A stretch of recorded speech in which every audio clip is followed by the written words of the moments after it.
Go. Yes. I don't know what to say. This is the intro about Abigail Adams. She was not just an ordinary madam. She was on top of her SHIT. She was informed about a very primitive form of feminist philosophy. She didn't understand about the biological distinctions or the gender conformed placed upon us by society, but she still tried to put her foot down, tried to tell her husband what's up, tried to tell her man, hey, you gotta, I'm saying her because I'm a lesbian, sorry, telling him, telling her husband. Okay, anyway, she was telling him, hey, John, listen up, I have a brain, you use me, you trust me, you respect me, I'm just like every other woman, you see, we ought to have a voice in the Constitution, bro, we ain't just sucking your dick, bro. And that's your intro. This is Drunk History, Abigail Adams. She was a woman in the 18th century living in the colonies with her husband, John Adams. And in her time in gendered spheres, there was a woman's place and a man's place. And Abigail Adams was kind of aware that this was wrong and that it shouldn't be, excuse me, that it shouldn't be like this. So we could tell her thoughts about this based on her letters that she wrote to her husband. This is where our evidence is coming from here. It's also stemming from the alcohol that's running through my body. I'm just gonna drink a little more, actually. So, Abigail's background is important for understanding how and why she wanted to push these feminist reforms into the Constitution, which, you know, not many women thought was necessary, and a lot of men didn't even consider it because, you know, they're men. And, well, I'm not going to say anything else about that because I'm not going to go.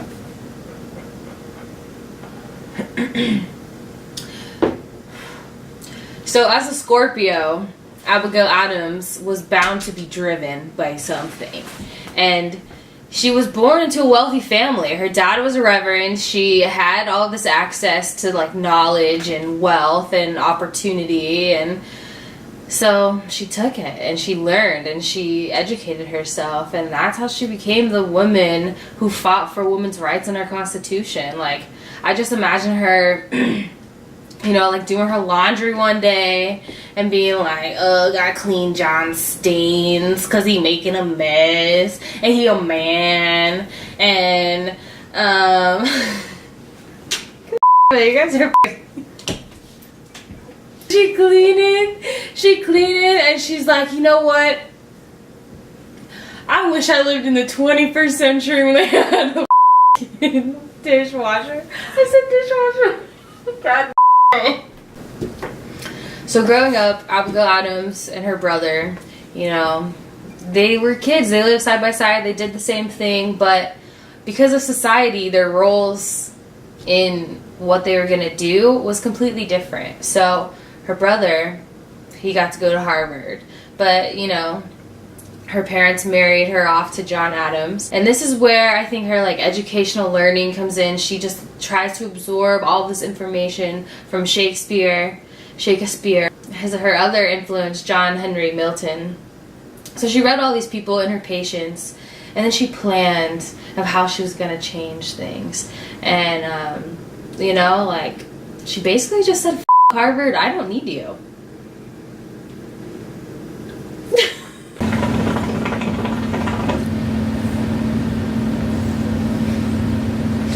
Sorry. She took care of the farm.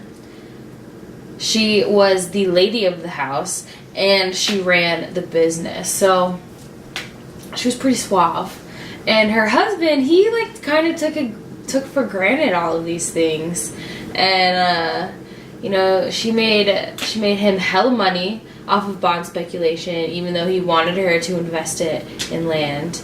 And she said, nah, you are literally a dumb white man, and I'm gonna show you how to make money. And she did. She did shit, and she rocked it. As a writer, Abigail vented kind of about her daily life to, her friends, her husband.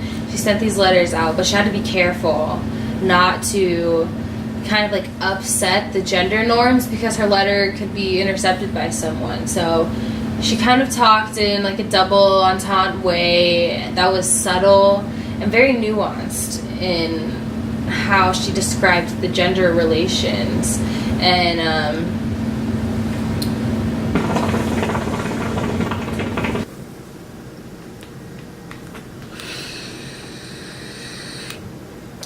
we've now switched to dark soda, so that means it's about to get a little crazy up in here. So Abby, our girl Abby, and her gaggle of friends, they were in it together, and they had this like bad bitch book club where they would meet up.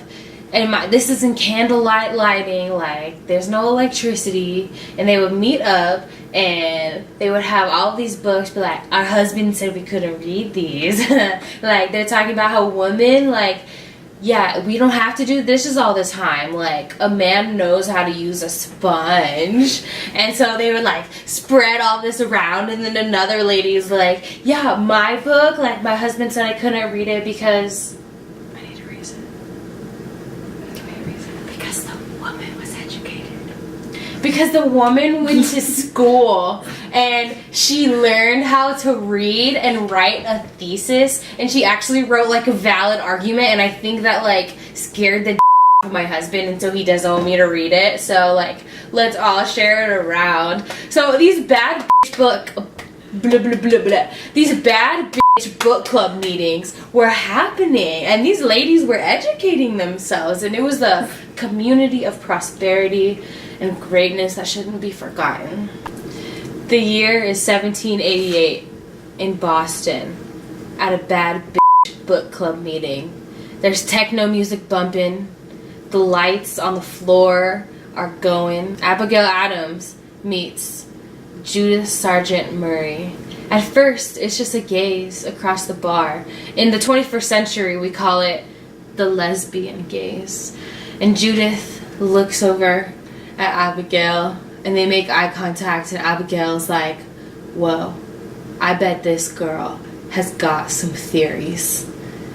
So, you know how the lesbian gaze goes. Judith takes the gaze reciprocated, and she walks herself over there, and they start talking about women's equality, access to education, and the right to control their earnings.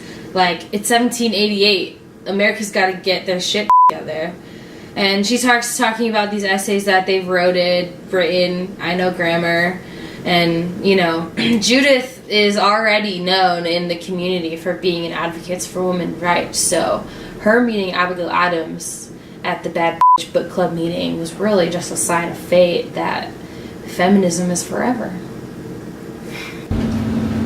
So one night, Abby's coming home from one of her Bad Book Club meetings, and she opens the door, and there's a little candle lit, and she sees some giant f***ing feet. And she's like, oh no, John's awake still. And so she walks over to him, and he's got his whiskey in his hand, and he's like, where have you been, Abby?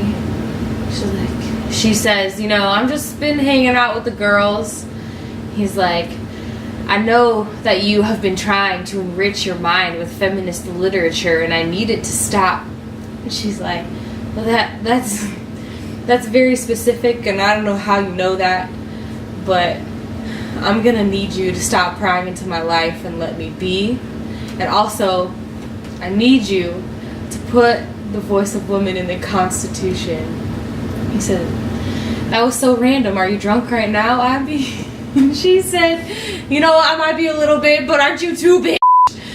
And he said, yeah. You wanna fuck?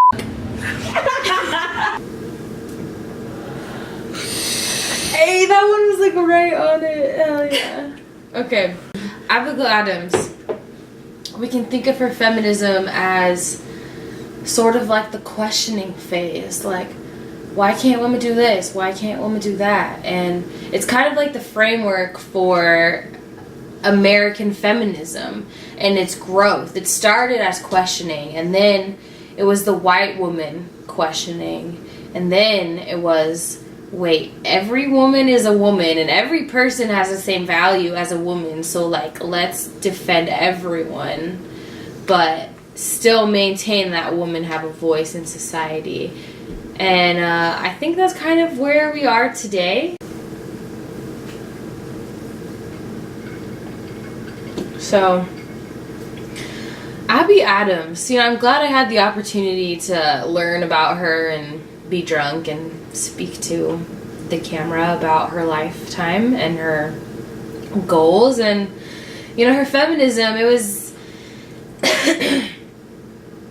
it was the best she had in her time, you know.